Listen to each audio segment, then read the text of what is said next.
Situation: Spaniards and hostile natives occupy America's southern border. Mission: seize Florida in 1818. Execution: employ infantry and artillery as required. Administration: on orders from President Monroe. Command and control: General Andrew Jackson.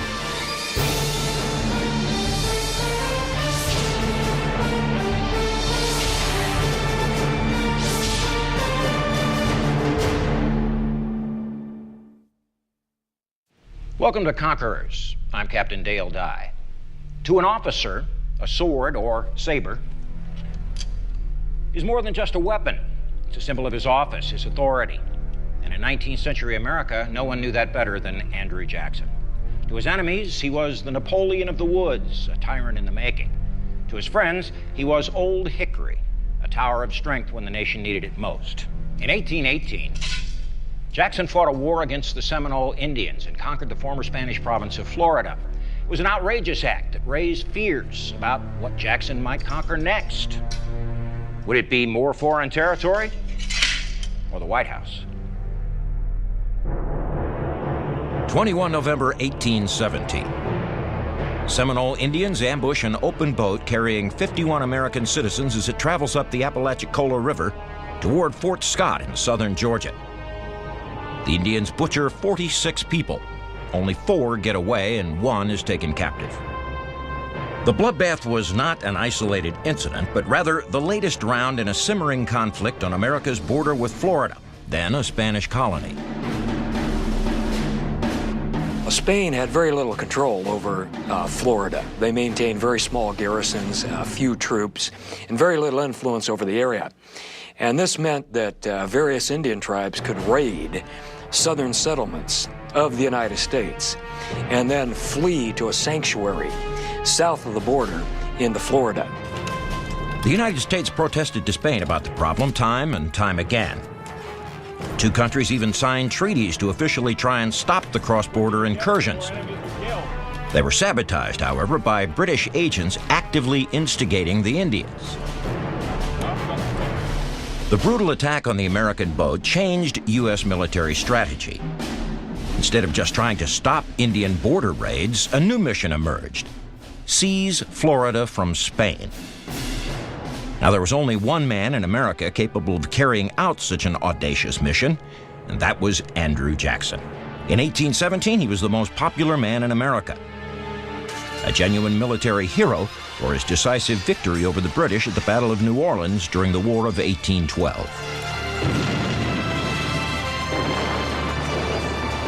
The fledgling nation could depend on Old Hickory. Jackson got his nickname because hickory was the toughest wood in the forest, and it was used for axe handles and things like that. And his soldiers called him Old Hickory because they thought he was so tough and completely indestructible. Indeed, he seemed to defy the laws of physics. After taking a bullet close to his heart in a pistol duel, Jackson shot his challenger dead. Too deep to be removed surgically, Jackson lived the remainder of his life with the bullet buried in his chest. During the War of 1812, Jackson had also earned a reputation as a fearless Indian fighter for defeating Britain's allies, the Creek Indians, on the southern frontier. They called Jackson Sharp Knife because he cut them deeply. He carved out 23 million acres of their land, including more than half of present-day Alabama and part of southern Georgia for the United States. Jackson's personality was that he was ruthlessly violent against anyone whom he considered an inferior who tried to challenge him. And that would certainly include Indians whom he regarded as racially, morally, culturally inferior to white Americans. But Jackson couldn't quickly subdue all the Indians on the southern frontier. These holdouts coalesced into the Seminole tribe and vowed to continue the fight. The people we call Seminoles were essentially lower Creeks, with the addition of some members of other tribes who had been driven southward. The Seminoles were known for being aggressive and brutal as the Americans were. The Seminoles would frequently cross the border between Florida and Georgia and attack American settlers. In fact, they claimed that much of this land belonged to them, that it had been improperly seized by Jackson at the Treaty of Fort Jackson that ended the Creek War that had occurred just a few years earlier. And they were not about to recognize the legitimacy of the American claim. So when they found Americans there, they attacked them. And then when the Americans counterattacked, they fled back into Florida where they knew they would be protected. By the height of the raids, Jackson was a major general in the U.S. Army and commanded the 7th Military District, which included much of the South. To Jackson, the Seminole raids into areas under his jurisdiction called for an invasion of Florida. Of immediate concern to Old Hickory was the so-called Negro Fort, located 60 miles south of the Georgia-Florida border. Slaves could escape from plantations in Georgia, head south to Negro Fort, where they were welcomed by the British. The British would do anything they could to foment unrest on the American frontier. Well, there they armed the runaway slaves and, in fact, dressed them in British red coats. And there were probably about 300 of these runaway slaves there, as well as a number of Indians who came into this fort for muskets, for gunpowder, before they perpetrated another raid on the American frontier. In the spring of 1816, Jackson wrote to Spanish authorities in Florida demanding they dismantle the fort. But the Spaniards lacked the military might to do so. That left Jackson no choice. Soon after, he ordered General Edmund Gaines to destroy the slave stronghold. General Gaines built Fort Scott just above the border with Florida as a staging area. He then began a march on Negro Fort, 60 miles to the south. Well, at the same time, the U.S. Navy sent gunboats from New Orleans to Negro Fort. The gunboats got there first, and they began a bombardment of the fort with hot shot. Some of this hot shot landed directly on the powder magazine of the fort. The explosion that followed destroyed the fort and killed nearly 300 of those in the fort. Then General Gaines received a threat. Seminoles living in Foultown, an Indian village in southern Georgia, warned Gaines that any attempt to remove them would be met with lethal force. General Gaines accepted the challenge. On 12 November 1817, an expedition from Fort Scott reached Foultown and burned it to the ground while driving off its inhabitants.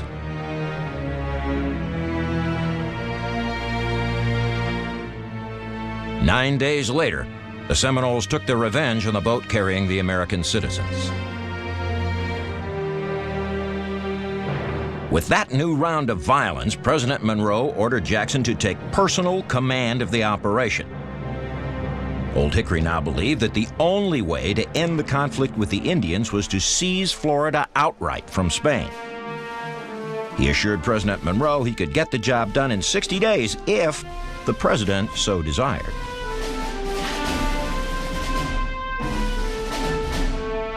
President Monroe and everybody in his cabinet definitely wanted Florida. The question was how to get it. Since it was in Spanish hands, simply going there and seizing it might start a war with Spain. Moreover, since the British had once owned Florida and assumed a kind of sphere of influence over the area, then any kind of overt aggression against Florida might arouse the hostility of England. As a result, they wanted to find a way to get Florida without getting in trouble for it. Looking to avoid trouble with foreign powers, Monroe concealed his intentions in deliberately vague orders to Jackson. Jackson received a letter from Monroe in which he said, you have to go down there, and when you are there, you may find that there are other objectives for you to accomplish for your country.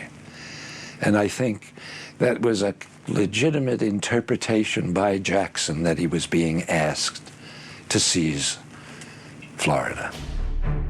Old Hickory rallied his troops and prepared to leave his beloved Tennessee home, the Hermitage. He was headed into battle once more. The First Seminole War was about to begin.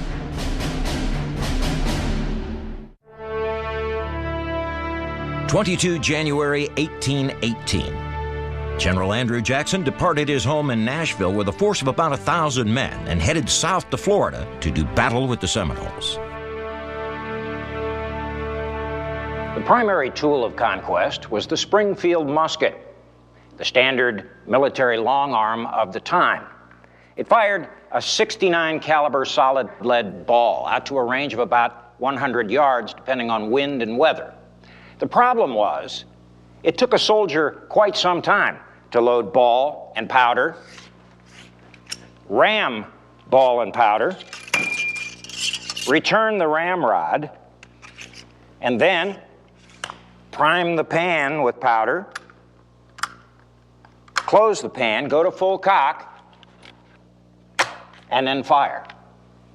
A Seminole Indian could fire 10 arrows in the same amount of time. So, the big equalizer was this bayonet.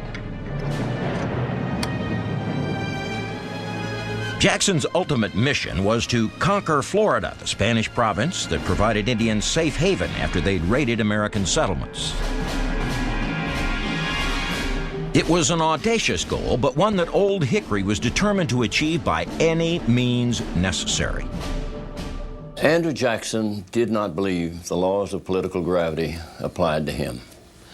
He was his own man in his own way, and there was about him a native intelligence, an instinct. We call it street smarts today.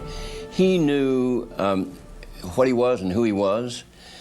His problem was, and it was a serious problem, he had this ungovernable temper, and the slightest affront could set him off. I mean, when he goes to engage in the Seminole War, you have to remember that he's carrying bullets, sword scars from fights and duels in which he had engaged.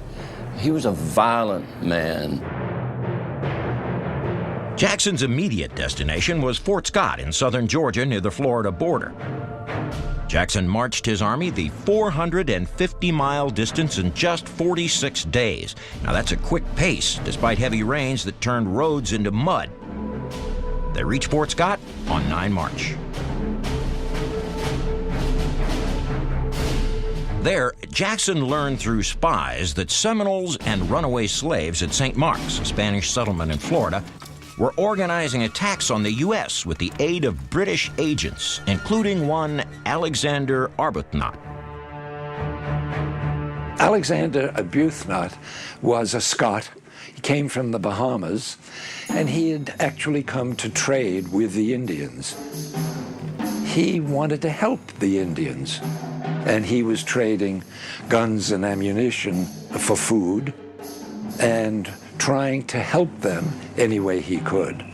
Jackson, of course, regarded him as a meddling villain. Arbuthnot said the guns and ammunition that he had given them was to help them improve their lives so that they could be better hunters, for example, not to kill Americans. The Indians came to trust the 70-year-old Arbuthnot, and they heeded his counsel. He advised them to maintain peace and avoid any acts that might incite a war. But Jackson saw Arbuthnot as incitement itself.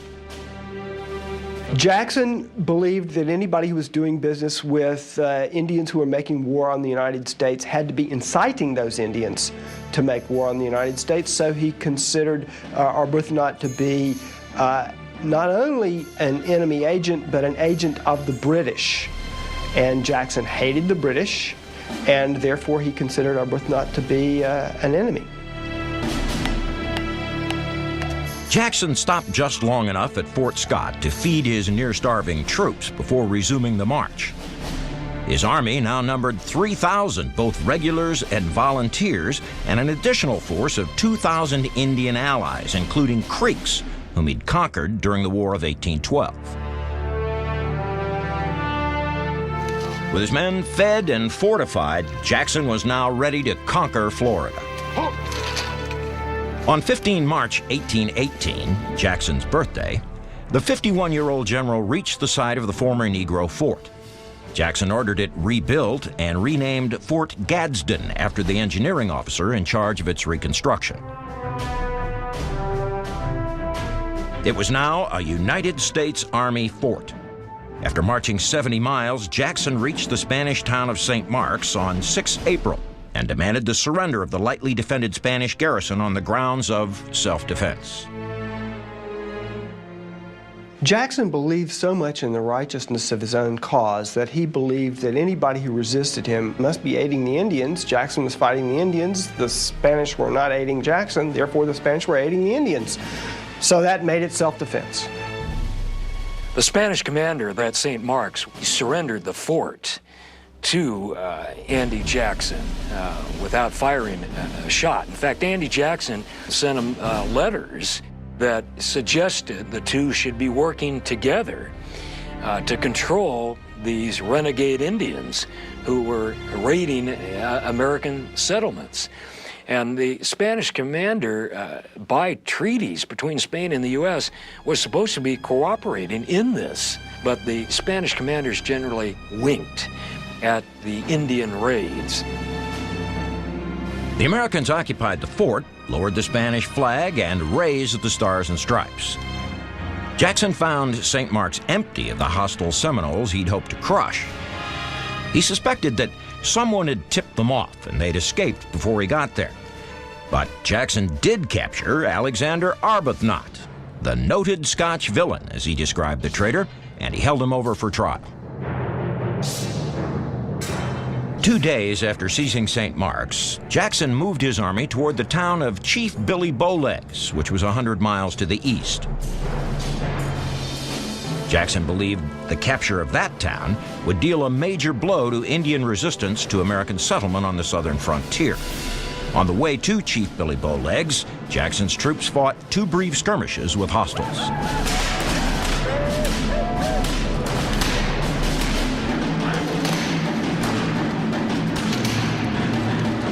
The Americans found the Seminoles to be spirited warriors who fought with small-bore rifles acquired through Spanish and British traders and, of course, their traditional bows and arrows. The bows and arrows were still used because of their silence. They were a stealth instrument to kill people.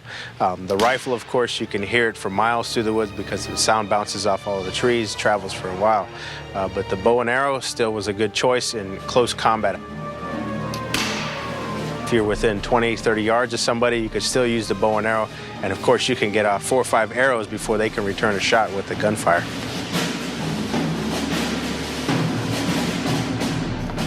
But despite their stealthy tactics, the Indians proved no match for Jackson. He extended his flank columns to squeeze the war parties, forcing them to retreat. Jackson pressed forward to Bowlegs town, destroying Indian villages as he advanced, an all too familiar scenario when the Army and Indians fought on the frontier.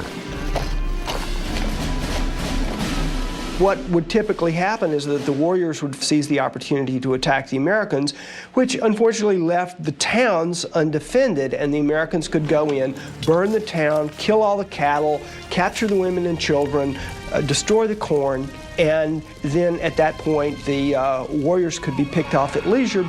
That's the way they had done it in Georgia and South Carolina and North Carolina, and that's the way they did it in Florida.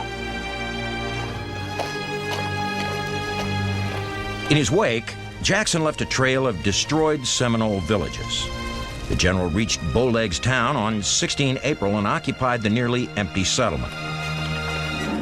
Once again, the Indians had been warned of his approach and escaped across the Suwannee River.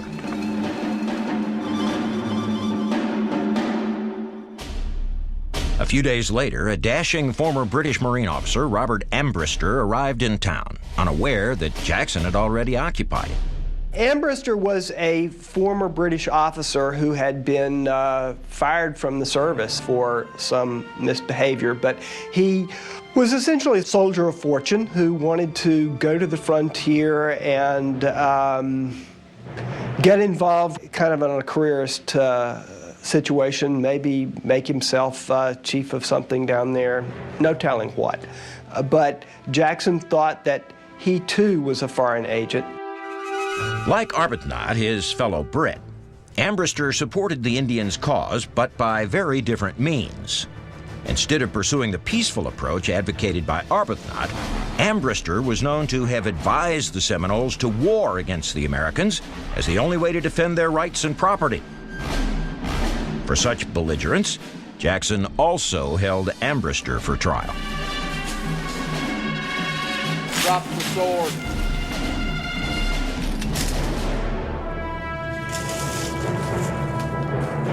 There was still more evidence of British interference in frontier affairs. While occupying Bowlegs Town, a letter was found written by Arbuthnot which warned of Jackson's approach. Old Hickory now knew how the Indians had escaped it, and the knowledge confirmed his worst suspicions. Essentially, Jackson was taking the position that the Seminoles could not be causing all this trouble by themselves. They had to be stirred up by outside agitators. The most plausible outside agitators were the British, whom Jackson thought were the enemies of the Americans up, down, and sideways, and had to be resisted at all cost. In retaliation, Jackson torched Bowlegs Town. The Indians retreated further south into the swamps where they posed no immediate threat to American settlements across the border. For Jackson, the Seminole War was on hold, in his words, for the present. He returned to St. Mark's, blistering through the 100-mile distance in just 5 days. There, he convened a court to try Arbuthnot and Ambrister. But in Jackson's mind, they were already guilty. What he planned next would cause an international incident. Andrew Jackson's conquest of Florida depended not only on stopping Indian raids, but on ending foreign interference on the frontier. By bringing the two Seminole advocates, Arbuthnot and Ambrister, to trial, he intended to make an example of them to the world, whether or not he had the legal authority to do so. As far as Andrew Jackson was concerned, he felt he did have that authority. And it's still, I think, a matter of debate. He need not have tried them. He should not have tried them. He should have referred them back to Washington because they were foreign nationals. They were British subjects.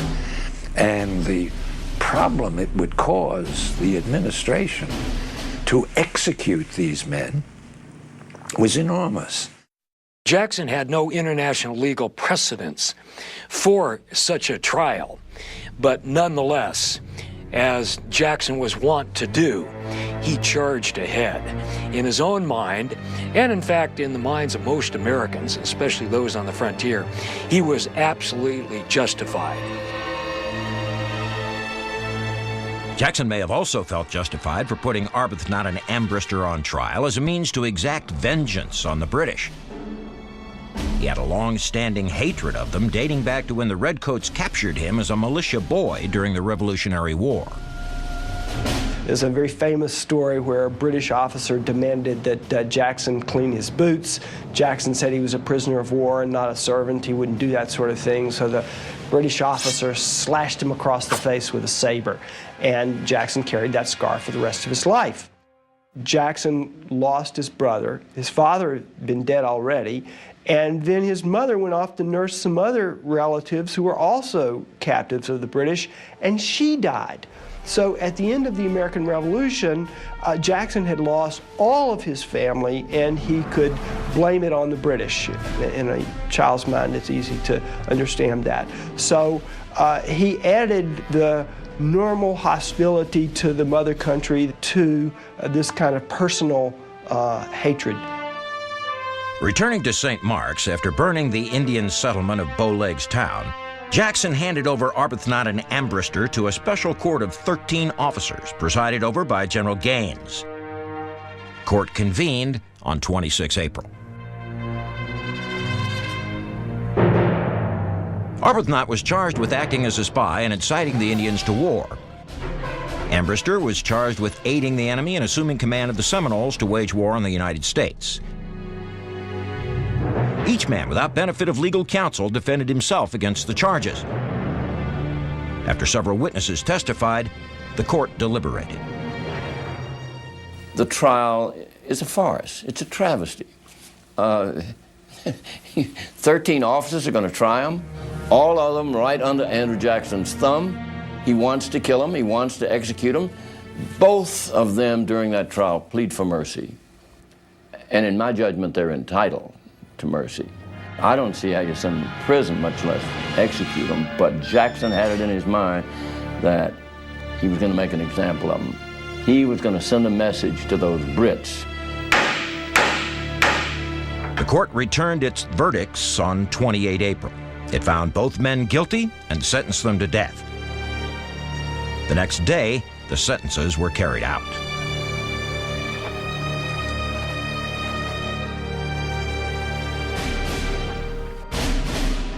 Arbuthnot was hanged.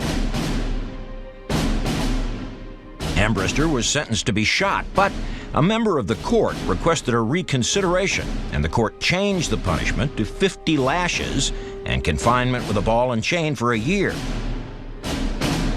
Jackson, however, believed Ambrister was an outlaw who deserved to be shot. He approved the original punishment.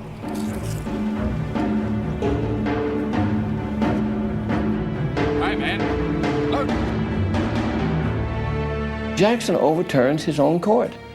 He kills them both. Hey! Hey!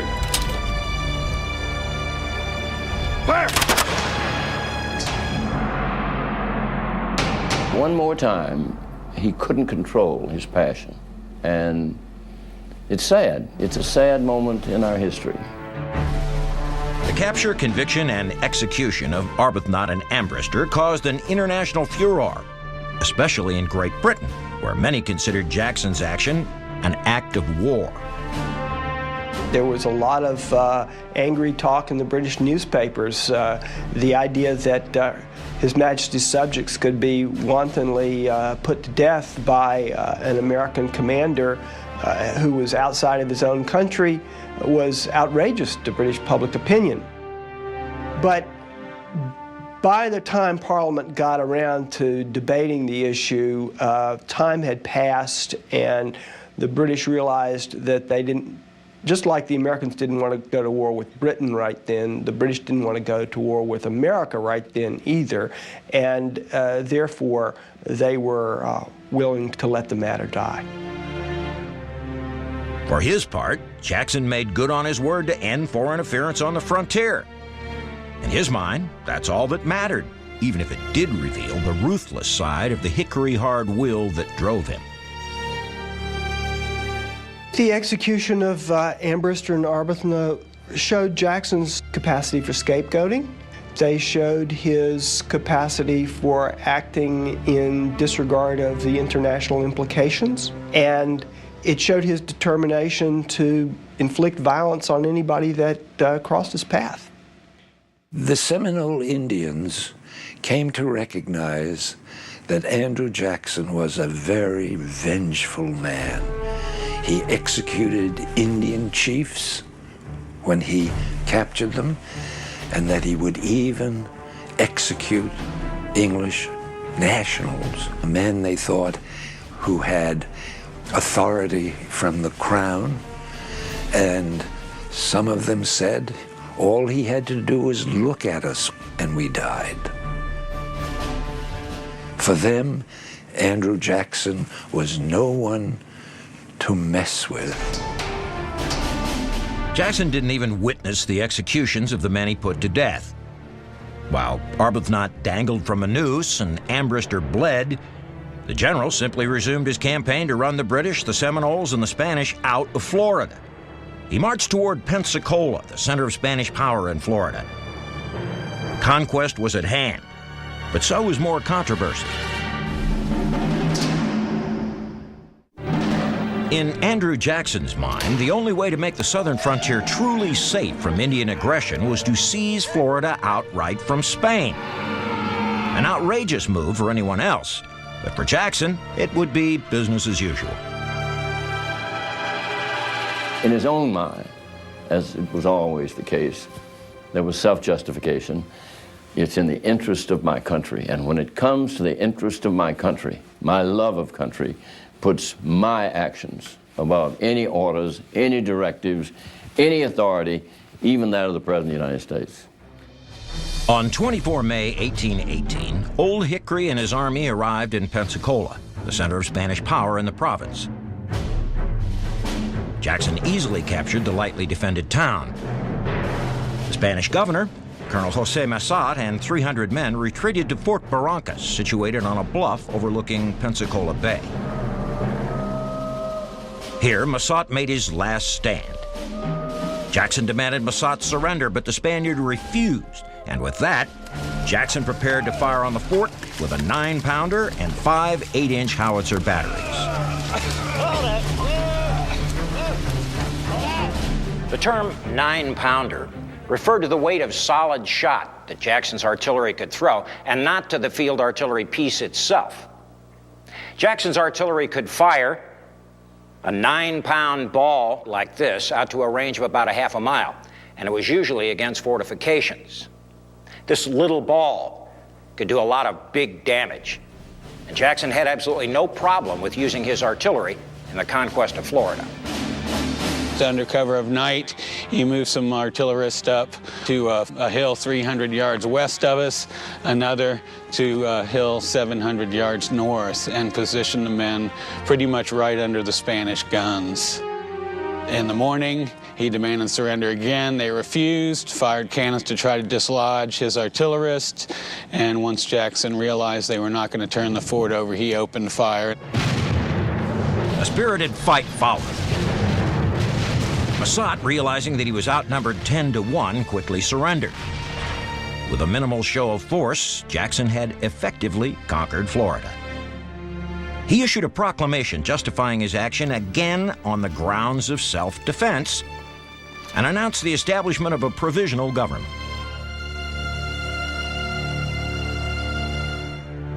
On 2 June 1818, Jackson notified President Monroe that with the destruction of many Indian villages, the execution of foreign agitators, and the seizures of St. Mark's, Fort Gadsden, and Pensacola, the Seminole War was over. Jackson had accomplished his mission. But the campaign had taken its toll on the 51-year-old general. At the end of the Seminole War, Andrew Jackson wrote home to his wife and said he was absolutely exhausted, that he had lost weight, that he had a terrible cough. I don't doubt that he had a case of dysentery, but he was very weak, and he was very anxious to get home so that he could recover. It was only Jackson's poor health that stopped him from taking his mission to a new extreme, Cuba. Having struck fear into the hearts of the Spaniards, Jackson was confident he could conquer that Spanish territory as well.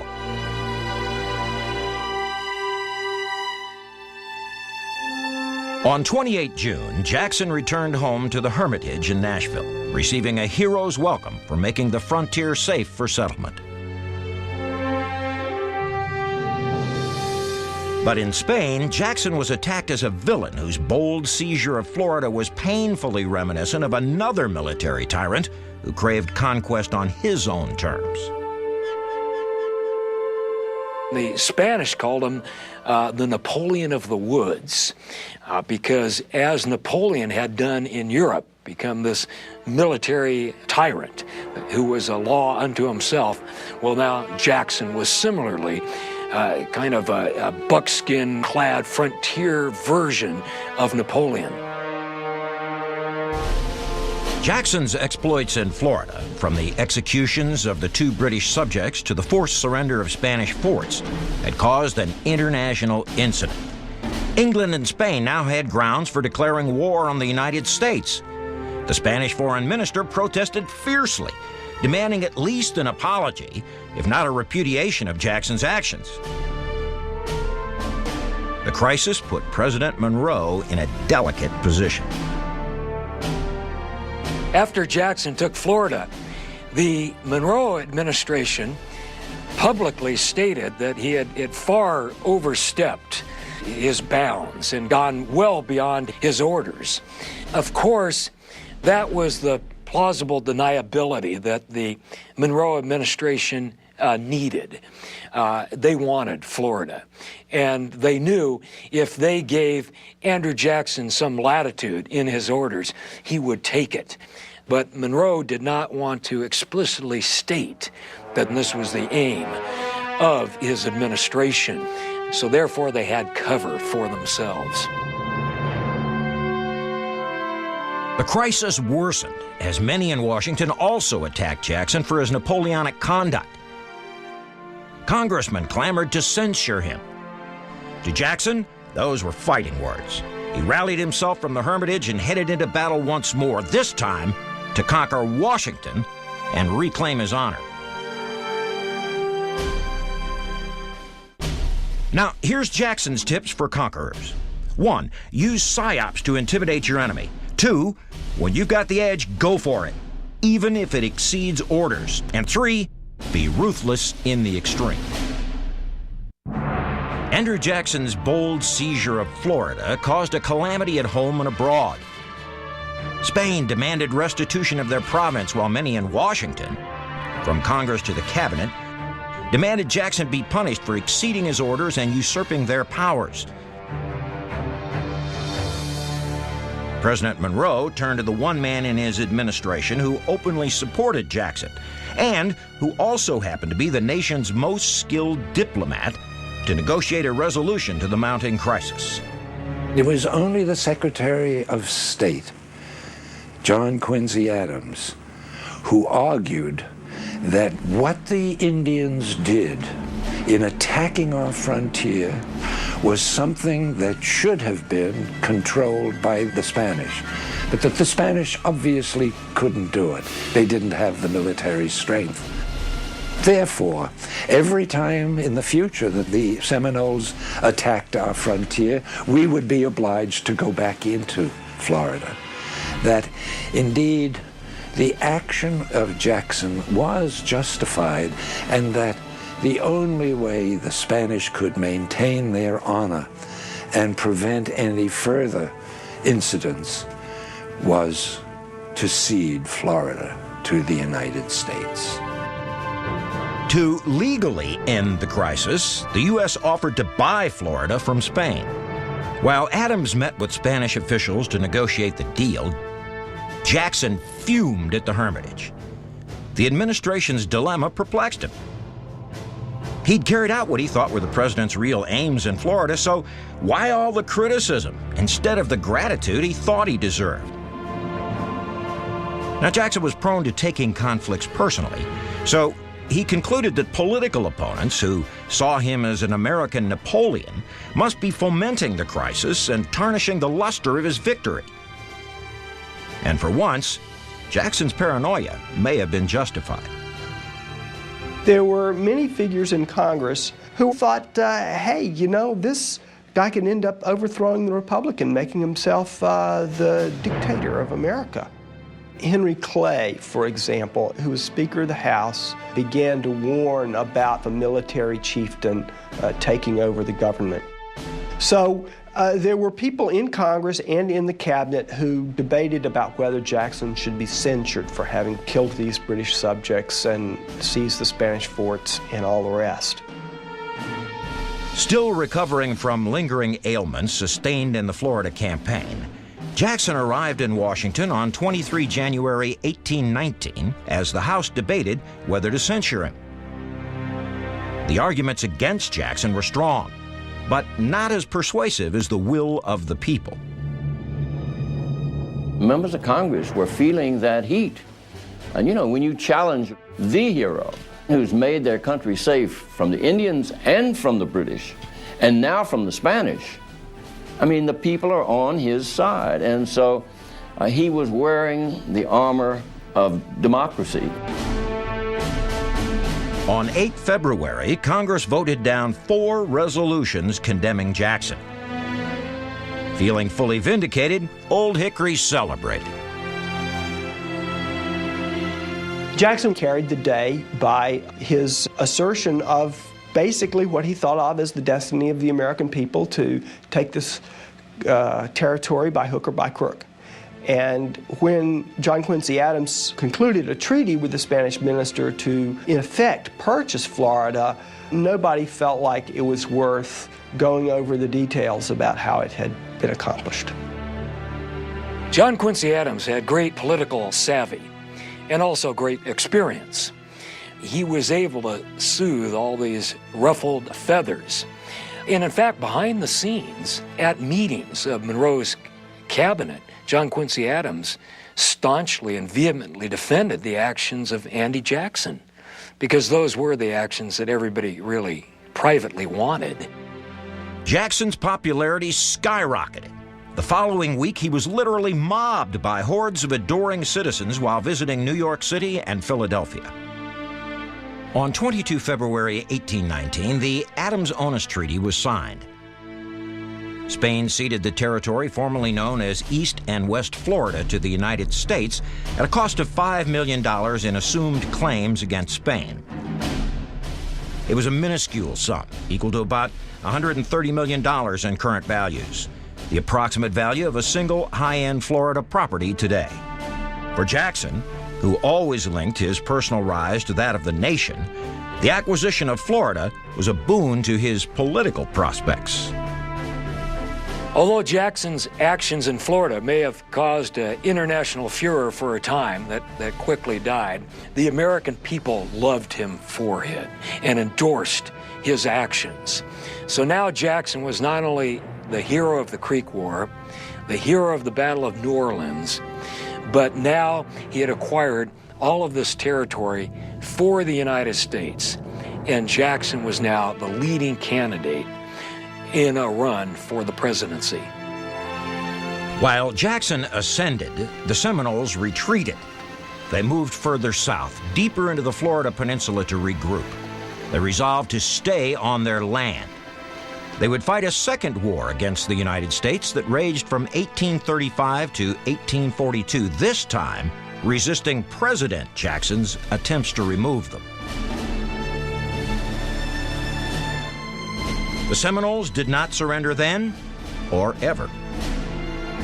We really don't see him as a conqueror, at least not in Florida, because if he had conquered us, I wouldn't be here giving this interview today. Neither would the Seminole tribe of Florida exist, but we do. We're here, we're still thriving.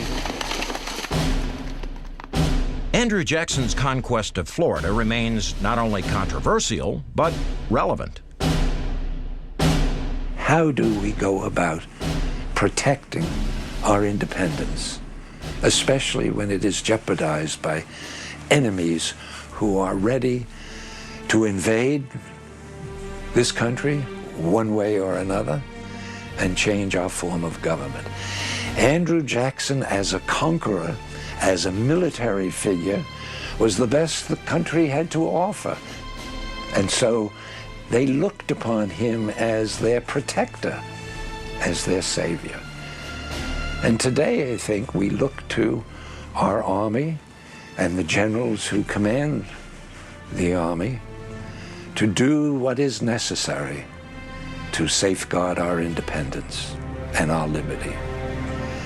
And that was what Jackson did back in 1818, and the American people recognized it and were grateful.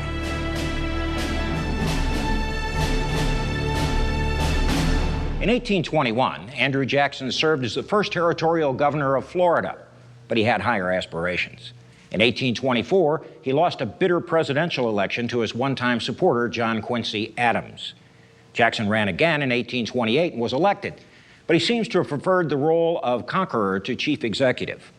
While in the White House, he demanded to be addressed not as Mr. President, but as General Jackson. I'm Captain Dale Dye. Thanks for watching.